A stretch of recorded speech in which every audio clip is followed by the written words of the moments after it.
যারা তথাকথিত ইসলামিক দলের নামে রাজনীতি করছে তারা ইসলামকে শুধুমাত্র ব্যবহার করতেছে।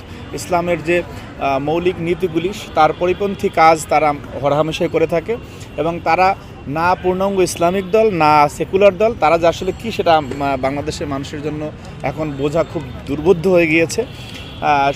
তাদের প্রতি আহ্বান থাকবে যে যুক্তরাষ্ট্রের 1 নম্বর জিম চেইন গোল্ডস জিম এখন আবারও বাংলাদেশে বসুন্ধরা আবাসিক এলাকা ও বসুন্ধরা সিটি শপিং মলে ইসলামের নাম ব্যবহার করে রাজনীতি না করতে এবং ইসলামের বিষয়ে বিভ্রান্ত তৈরি করে ফিতনা তৈরি করে সাধারণ মানুষকে যাতে তারা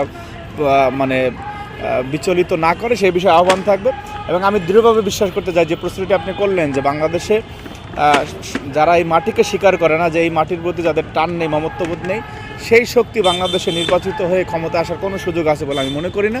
এবং বাংলাদেশের স্বাধীনতাকামী বাংলাদেশপন্থী মানুষ এই যে বাংলাদেশকে নিয়ে যে ষড়যন্ত্র হচ্ছে সেটি অবশ্যই রুখে দেবে। এবং আপনারা জানেন যে নির্বাচনটি যাতে সঠিকভাবে না হয় সেই জন্য অনেক ধরনের ষড়যন্ত্র, অনেক অপচেষ্টা ছিল, সেই সকল অপচেষ্টাকে ব্যর্থ করে দিয়ে বাংলাদেশ আজকে গণতন্ত্রের পথে যাত্রা শুরু করেছে। সুতরাং আমি মনে করি যে স্বাধীনতা বিরোধী এবং এই অপশক্তিরা বাংলাদেশকে নিয়ে কোনো ষড়যন্ত্রে সফল হতে পারবে না এবং বাংলাদেশের জনগণও তাদেরকে কোনো দিন মহান জাতীয় সংসদে প্রতিনিধিত্ব করার কোনো সুযোগ তৈরি করে দেবে বলে আমি মনে করছি না।